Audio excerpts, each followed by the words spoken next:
Donc j'imagine tout le monde est au courant. Apple a droppé son headset et la présentation sur celle-ci hier. Donc on fait un survol de tout ça, puis des liens qu'il pourrait y avoir avec Vivi. This is gonna be huge! Je pense bien.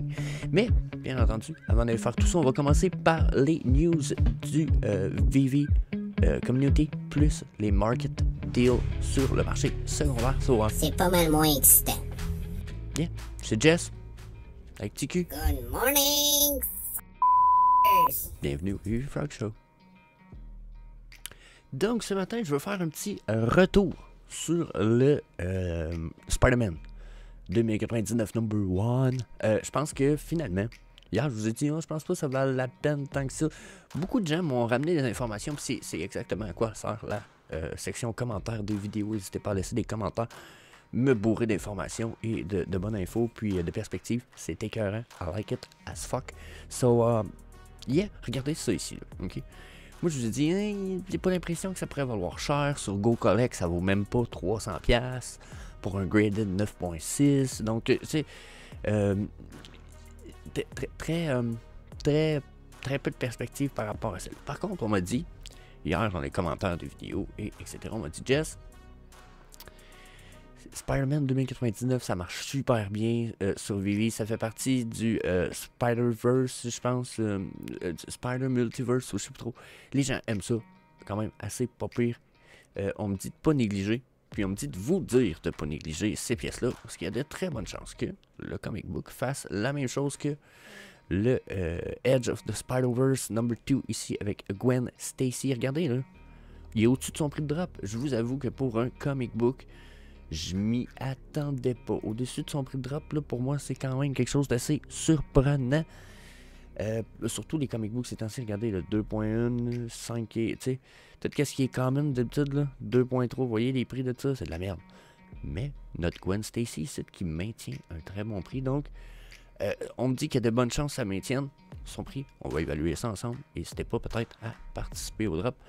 Peut-être je vais regarder de participer, justement. Donc, yeah, why not? So, ensuite, pour ce qui est des news, on a le fait que Vivi est super technologiquement cool pour le Environmental Day. Environment Day, le jour de l'environnement, le mot mondial de l'environnement. Donc ça c'est cool, rien, pas de problématique avec ça. Là on est supposé avoir du Tarzan qui s'en vient encore une fois.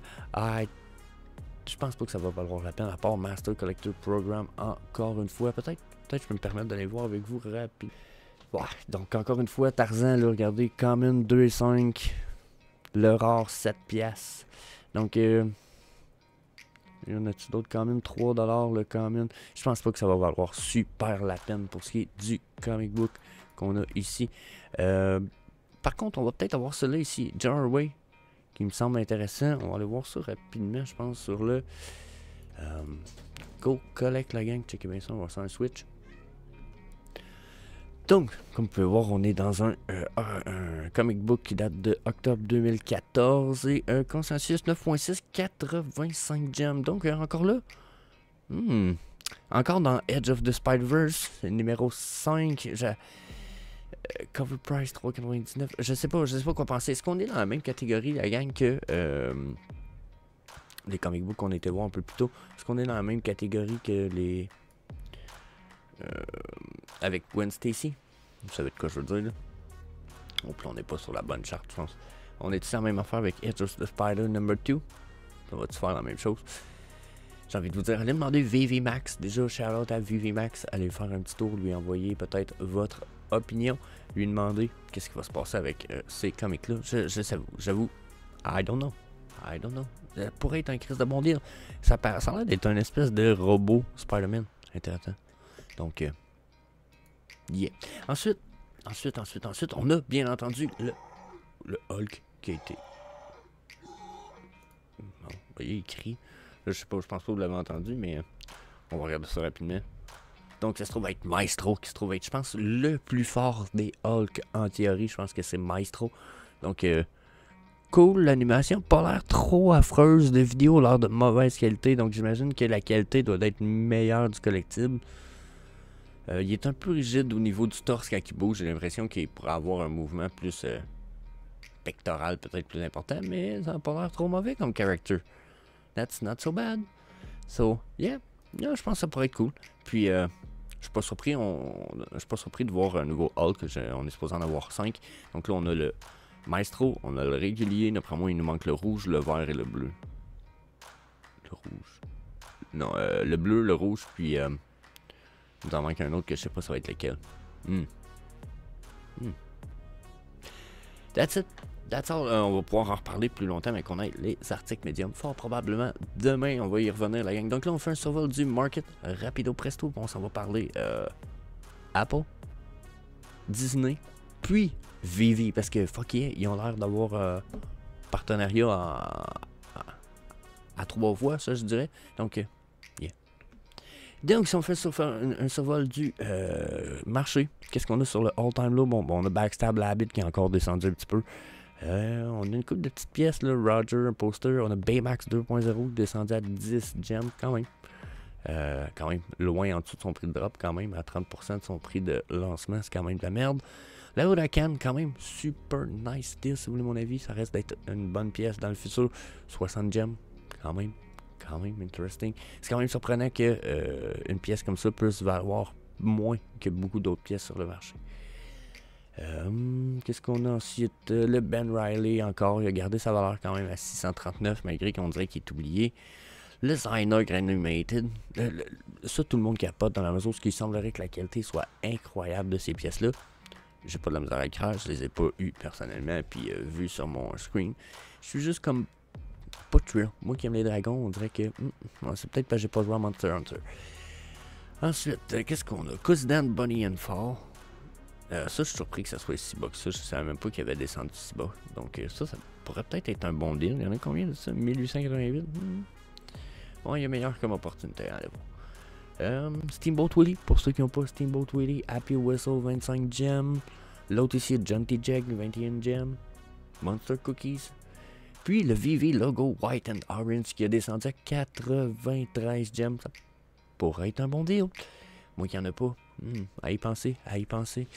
Donc, Dorian Machine, 72. Quand même, bon deal pour la 1 pour 1 ultra rare. On a-tu d'autres choses de même? La Huracan à 139, la rouge. Oh, ça c'est nice. La Epona Grigio. Donc, yeah. Non, je pense qu'il y a quand même, on a quand même de bons deals. Hein? Lamborghini, la Gold à 200. Si vous voulez finir le set, c'est quand même acceptable. Hein? Sinon, on a... Ouais, sinon, c'est pas mal ça. Hein? Bon, le VV logo à 73, c'est pas le plus beau. Mais mieux que rien, peut-être, à ce prix-là. Donc, yeah, j'ai l'impression que les deals sont là. Mais pas des trucs de fou non plus. Donc, comme d'habitude, n'oubliez pas, c'est pas des conseils personnels, financiers ou d'investissement. C'est juste, bon, une opinion. Donc là, on va jumper à Apple. Le Apple Stuff risque d'être plus intéressant un peu. Donc, switch. Donc là, ce qui se passe, c'est que Apple a sorti son VR headset. Là, ils ont fait une grosse présentation là-dessus, où ils parlent de Apple en général, ok? Ils sont, comment je dirais ça, à fond de caisson sur... Oh, attendez un petit peu. Ils sont à fond de caisson sur le VR headset et un paquet d'affaires. Mais ils vont en venir parler, tu sais, ils parlent de Apple Watch, ils parlent d'un paquet d'affaires. Mais à 1 minute 40, ils parlent du Apple Vision qui se trouve avec leur headset. Quand ils commencent à en parler, à un moment donné, Tim, celui qui fait la présentation pour Apple, il lâche la présentation puis il dit, fait qu'on fait un partenariat avec Walt Disney, fait que je vous présente Bob Iger. Là, on a comme Bob Iger qui arrive puis qui embarque on the scene. Puis Bob dit certaines affaires qui me paraissent quand même super intéressantes. J'ai pris des notes ici pendant que ça joue, c'est sur le mute. Il nous dit, en recherche de nouvelles façons d'informer et d'entertain, c'est d'animer et de vous entertain, c'est de vous occuper de façon le fun, ok? Il dit, dans une recherche de vous entertain, vous informer avec la nouvelle technologie, on cherche des nouvelles expériences, puis on pense vraiment que le Vision Pro peut nous aider à rendre ça possible, ok, puis devenir une réalité. Il dit, on veut créer des expériences profondes avec les caractères et les personnages que nos clients aiment, ok? Puis, là, ils vont jumper dans une partie de la présentation quand même intéressant où ce que là, ils présentent un paquet d'affaires. Donc, first of all, là, ils nous présentent bon, le château Disney, tout était cool, ok. Ils vont montrer un théâtre immersif, ok, checkez bien ça. Ok, là, ils nous parlent Disney, pouf. Là, ça, c'est quoi ça? C'est fucking Disney+. Disney+, oui, mais Disney++, ok, parce que regardez ici, là. Key character, il y a comme des informations d'ajouter dans le VR set. Donc, t'as ton écran de TV, mais t'as des modules à côté où ce que tu dis, genre, ils ont l'air de location. Look it up. Tu sais, genre, fait que là, si on regarde dans le coin, pis tout, il y a moyen d'aller voir la planète, d'aller voir les informations sur le véhicule, les caractères. Je suis comme, fuck yeah, that's promising as fuck. Pourquoi? Parce que ça, en plus, c'est tout du eye contact looking. Puis tout contact avec les mains en plus pour le contrôle. Donc vous regardez à quelque part, ça s'illumine parce que vous le regardez, vous dites ouvre-les, ferme-les, va chier.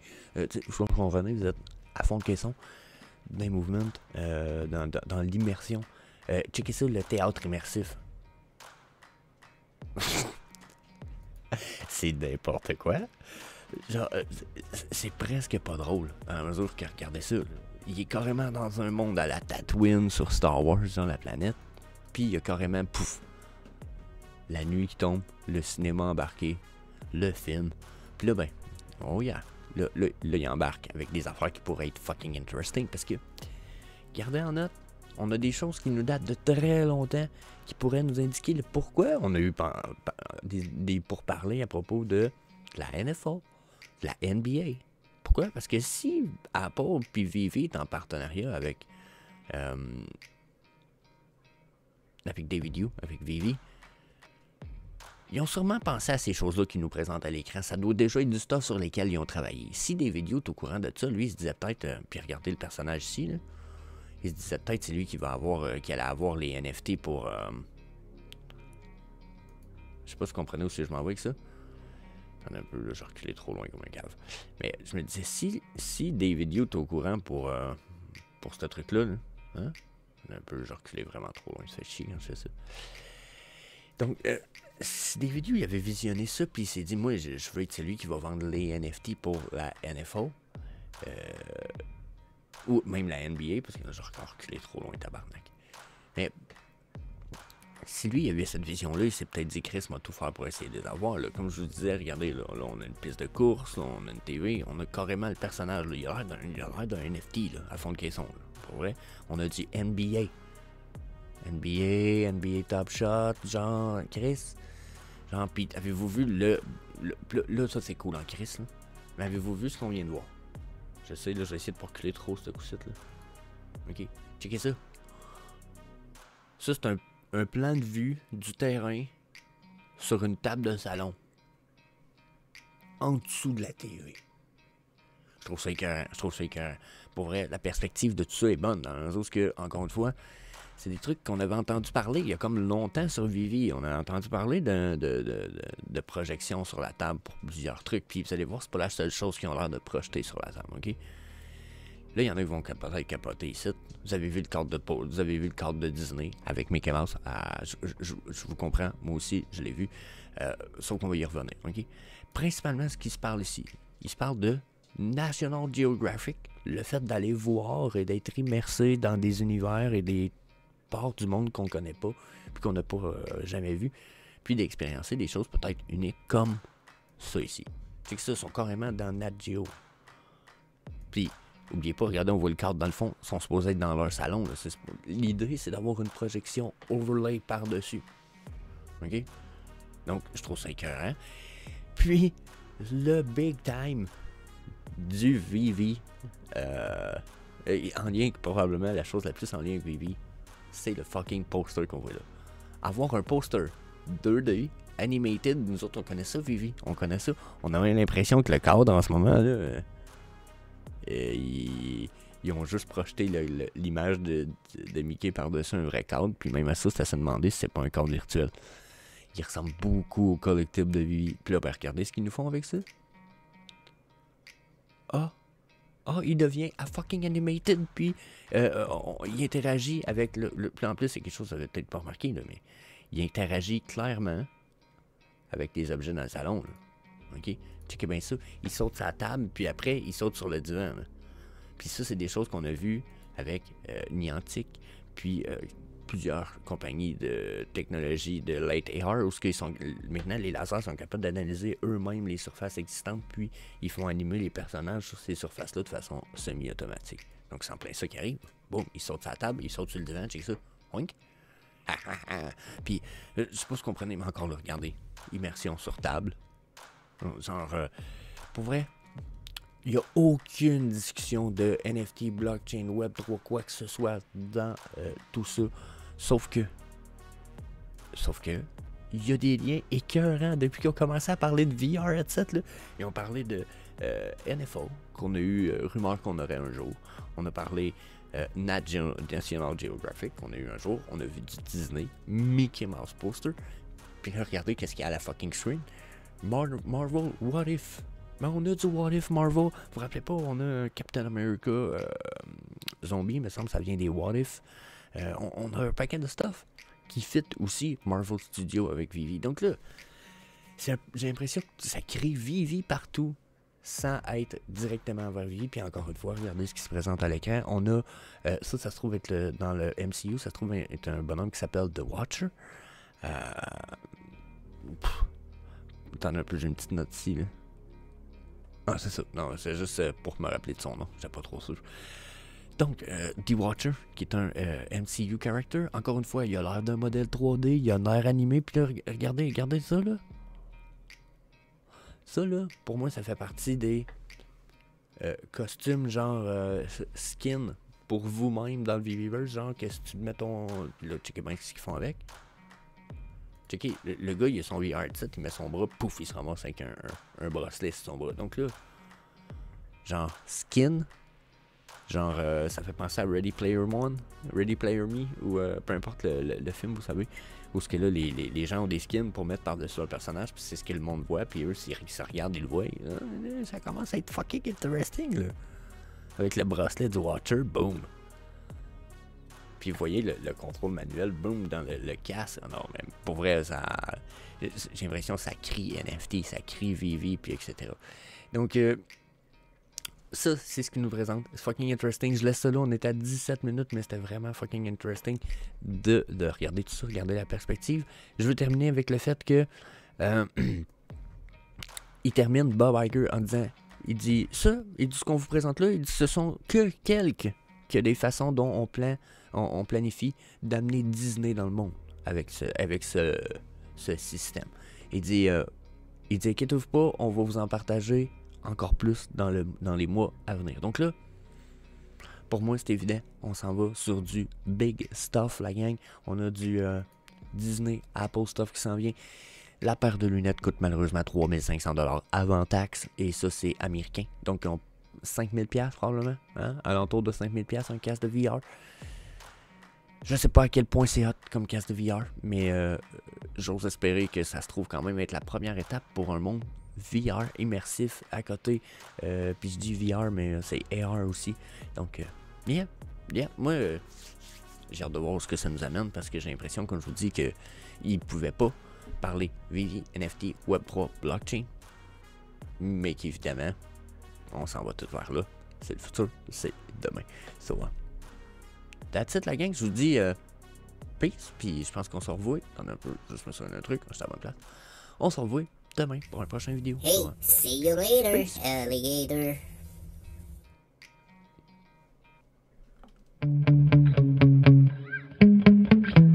Yeah. Sometimes I get so mad, there's no controlling me. My thoughts get so bad, I'm like, I might grab a bat, I don't know. My wrath, my blood boils over like, oh God, here goes. I lost all feeling from my head to my toes. You said some shit that I can't let go, so just stay tuned.